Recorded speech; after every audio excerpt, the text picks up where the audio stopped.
fly.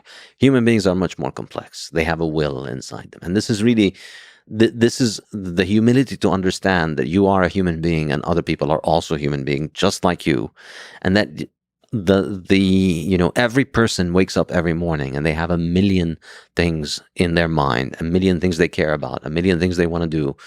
And you will never be able to make the decisions for somebody else, let alone for millions of other people. So this is one path by which you arrive at the conclusion that free markets are better, because you realize that all of the people that think that they can centrally plan markets can't actually do that, and that there's really nothing scientific about them except essentially the rituals they ape of the scientific process.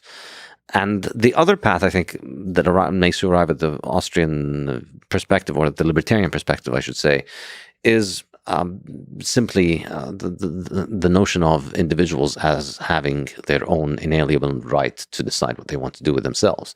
If you, the only way that you can give yourself the idea that you get to be planner is ultimately you think you're better than other people. You think your choice, your judgment overrides mine. And I don't think that's a defensible position. I think I'm in no position to want to force anybody ever. I will never want to force anybody to do anything they don't want. The Keynesian perspective, the central planning perspective, is unlike physics, which is let's force a bunch of particles to sit in a lab so that we can study them. In economics, you're forcing people to do things. Let's stop these people from doing this job because it's bad for the economy, and let's get them to do that job. Let's force them to pay this price. Let's tax them this much. Let's prevent them from using gold as money and force them to use our credit as money. So it has to rely on coercion. There's no central planning without coercion. And coercion is a crime, in my opinion. There's no way that it is justifiable morally or ethically. So from a politics, from an ethical perspective, your view is perhaps broadly speaking, the libertarian view is coercion is unethical. Freedom is essential. What are the pros and cons of government intervention in the economy? So can you provide pros? You just kind of provided arguments against. Is there any arguments to be made for government intervention, for the role of government in society? Speaking from a political or from an economics perspective, what is a positive role of government that you can imagine, you can speak to? I can repeat many other cases, but I don't find any of them compelling for the reason that I mentioned, which is that ultimately they all rely on putting a gun to somebody's head and using the threat of force. So that's, for me, can never be justifiable. Whatever the ends are, if the means are violence and the threat of violence, then the ends aren't justified. Everything that's good, governments will use as an excuse to justify coercion. So, what do you like? You like motherhood and apple pie. Well, government needs to ensure that motherhood works well, and we need government central planning of birth. We need regulations on birth, for instance. We need regulations on how people give birth. We need to ban people from giving birth in traditional ways that have been tried for thousands of years. We need to force people to do things in the modern scientific way. Well, so what about things like that all of us use, so infrastructure, for example, or education, or the economy too, right? Can you make a case for the role of some large-scale centralized systems, whether it's government or not, that do this kind of management? I guess perhaps you could say there's the economies of scale argument, that some things must exist at a very large scale, and therefore you would want political accountability of the people who manage them. This is kind of the argument that's given for infrastructure monopolies. For instance, roads or electricity. That, let's say we live in a country, we need one power plant. The bigger the power plant, the better off we will all be. And there's a natural monopoly in the power plant business. So we're going to have one power plant. And since it's only one power plant, then we can't just let anybody own it, because then they're going to make it too expensive. So we need to have the government own it. So it can make it too expensive. And you don't find that case compelling? Not at all. I used to believe in it. I was pretty much a Keynesian when I first started my graduate studies at Columbia. And I don't find that compelling at all, because I think all these examples that they mention of natural monopolies or economies of scale that can only fit at a scale of government, it's always, government bans people from opening power plants, and then there's only one power plant, and they need to be in charge of it.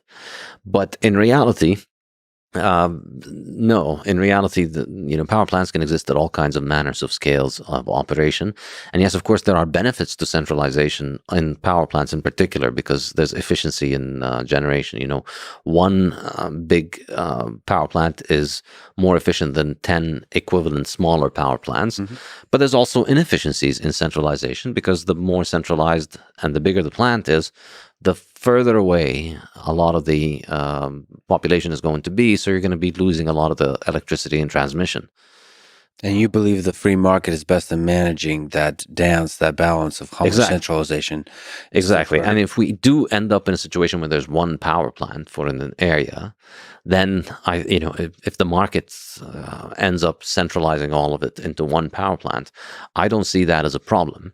There are places, there's a small town with only one barber shop. Is that a catastrophe? No, because they don't need two barbershops. Now, if that barbershop started to take advantage of people, started to charge higher price, well, then that's just an opportunity for others to step in and put them in their place. And that's the same thing with power plants. It's the same thing with everything. Ultimately, I think the key thing is this. From the central planning perspective, they'll present you the problem as it is, and they'll tell you, well, this is bad, so the fix, and what we can do is better. So let's stop what's bad and do what is better. Two problems here. Usually the reason that the thing is bad in the first place is because it is a government monopoly, is because of government intervention.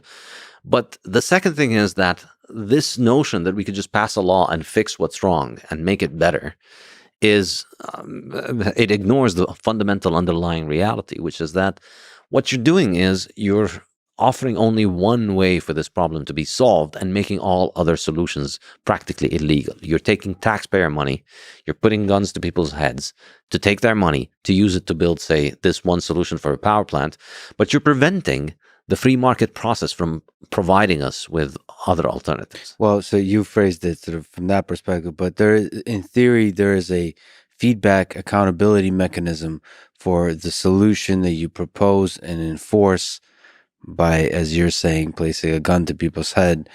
You're accountable for for that choice, for the quality of that solution, by being voted out if the solution is actually bad. So it's just a different selection mechanism.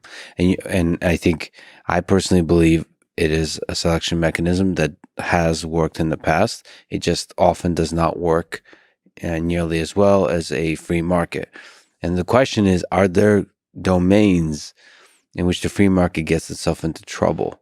So this theoretical view is that that's the point of a free market, is it doesn't, if there's trouble, that's a signal, and it will respond to that signal, and it will respond appropriately to try to maximize happiness. The question is there a local optima that free markets get stuck in, and you need governments to represent the broader scale of the people to get outside of that? I think the fundamental problem here is the idea that there is a feedback mechanism when there is coercion in one party, when one party can employ coercion and the other one cannot. So in other words, I'm going to put a gun to your head, I'm going to take your money, and I'm going to use it to buy more guns for me to put against your head. But somehow you're going to put a paper in a box, and that's going to deactivate my guns. Yeah. Well, love requires a push and pull, a little bit of tension, a little spice in a relationship, I think. A little gun to the head. Good luck to anybody who's going to be dating you if you think putting a gun to people's head is comparable to a relationship. All jokes. But yes, I mean, the people don't often think of it as gun to the head, as government, and the military as gun to the head. But that is sort of a libertarian perspective, because ultimately when you turtles all the way down, and at the bottom there's guns. Yeah. So at the bottom, if you don't want to pay, if you don't want to, all right, I don't want to be part of your power plant. I want to get my own generator. I don't want to do it. And I don't want to pay for it. You go to jail. You can't not pay for it. That's really the asymmetry which the market doesn't have, which is why, in my opinion, it's not as if, I'm being stubborn and stuck on the idea that I want a market and that the government can't work. It's presented as if, we're choosing between two different machines. Should we use an Apple or a PC? And I'm just constantly choosing one of them and saying that the other one can't work. It's not equivalent. It's not two machines. We're comparing between a machine and a gun to the head. And we're comparing between a situation in which anybody, anywhere, is free to provide the service or the good, and anybody, anywhere, is free to buy it from them or reject to buy it from them. So anyone can build a power plant. Anyone can succeed at it. Anybody can fail at it. Anybody can build it in a way that I can choose to take part in or not take part in. I can build my own. So we have a situation in which 10 million people, let's say, they each can freely choose to provide the good or to buy the good. That cannot be considered an alternative on an equal footing to a situation where one person or one entity gets to decide for everybody, and those who disagree go to jail. So the problem is that the alternative to governments is other large successful entities that have humans in them, and human nature is such that there's corruption, manipulation, and so on.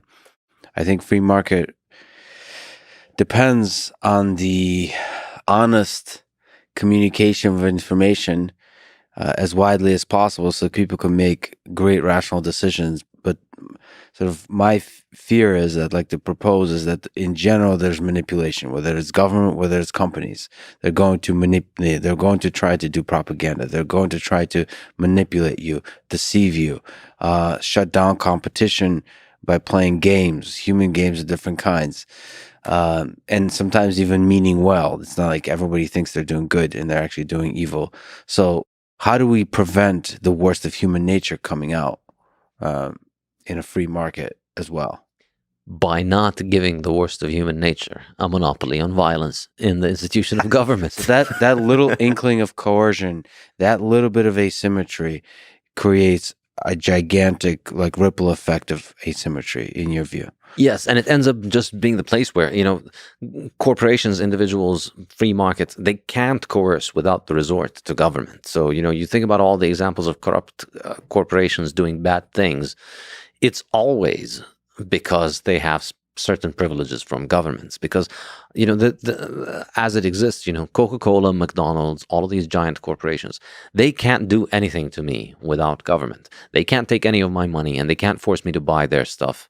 And so it doesn't matter to me, so if Coca-Cola is corrupted, that's a problem for Coca-Cola customers. That's a problem for Coca-Cola shareholders. That's a problem for anybody who deals with Coca-Cola. But as somebody who doesn't drink their stuff and isn't a shareholder, I have absolutely no interest in what happens. They could all go bust tomorrow, and I don't care. I don't buy their product, and and I'm not a shareholder. So in this situation where you choose to voluntarily associate with people, and you only give your money to people you want to voluntarily give the money to, so you either buy their product or invest in their production, in that situation, the only way that a company can get my money is if they build a product that they that I value, or if they convince me that they are going to use it in a way that's profitable. And I may be wrong. I may invest in a company that fails, or I may invest in a company that turns out to be fraudulent, but that's my fault, and it's my fault that I gave them my money and then it turned out to be scoundrels. But it's a totally different problem when we make it mandatory. It's violence. It's a crime to put a gun to my head and force me to subsidize companies and force me to come at certain conclusions. Do you find an interesting distinction, we mentioned Michael Malice, between anarchism and libertarianism? So this particular use of violence, this last resort, this policing force that libertarianism is okay with, and anarchism is not okay with. So basically nation states that keep you safe from the worst of war. Yeah, I think to be more accurate, the distinctions between anarchism and minarchism. I think libertarianism is kind of a vague term that can encompass both. Means a lot of things. Okay. Yeah, but on the Karl Marx to Michael Malice spectrum, where do you? No, I'm full anarchist. You're a full anarchist. Yeah, full anarchist. I mean, I don't find any justification for the use of force, and I think recently, perhaps maybe I'm getting old, maybe I'm getting senile, maybe I'm getting wise, who knows? But I'm beginning to become more sympathetic to monarchy. So I'm an anarchist. Sorry? Monarchy. What is that? Kings. Royal. Oh, monarchy. Yeah. And I think. Wait, can you? Are you joking or not? No, I'm not joking. And I think. I mean, I think, morally and intellectually, I'm an anarchist, but it's what the reality is. We find ourselves in a world in which a lot of people are not. And the question is, what is the thing that is going to provide you with more freedom? And I think I'm recently coming around to the idea that monarchy might be the best way to provide people with the largest amount of freedom, because to have a free society, you need a majority, perhaps, or a plurality of people to have a very strong understanding of libertarian ideas, to have a low time preference, to have a preference for the future. So you need a majority of the population to not decide to go and do something insane in order to continue to have a free society. When a respiratory illness comes along, unfortunately, the last couple of years showed that the vast majority of people are going to freak out and lose their mind and support whatever their stupid TV tells them to support. And, there's always a current thing, and the media is always telling you that we need this current thing as an excuse for more and more government power and more government coercion. What's the role of kings and queens in that case of a monarchy? What's the role of a leader? I think there might be a case that, so as I was saying, you need a majority of the population to get together and decide, nope, whatever is the case, the answer is voluntary. No matter how bad the disease is, it doesn't justify forcing people to stay home. You want to stay home, stay home. You want to wear a mask, take a vaccine, do whatever you want, but you can't force others to do that. So you need a majority of the people to strongly believe in this principle in order to get it in a democracy. Whereas in a monarchy, you just need the king to get it. And I think the reason kings are more likely to get it is that kings have a low time preference where they think about things for many generations, whereas in a democratic system, your president is likely only going to be there for 4 years or 8 years or 10 years or 5 years or whatever it is. So the only way that, all humans are self-interested. So the only way that your president in a democracy can provide for themselves is to maximize the amount of exploitation that they can do of the population during their brief stint. And then when he's out, you get a new one, and then that one wants to start all over again. So every 4 years, you get a new robber. With monarchy, you sign up for a multi-generational subscription to the same family.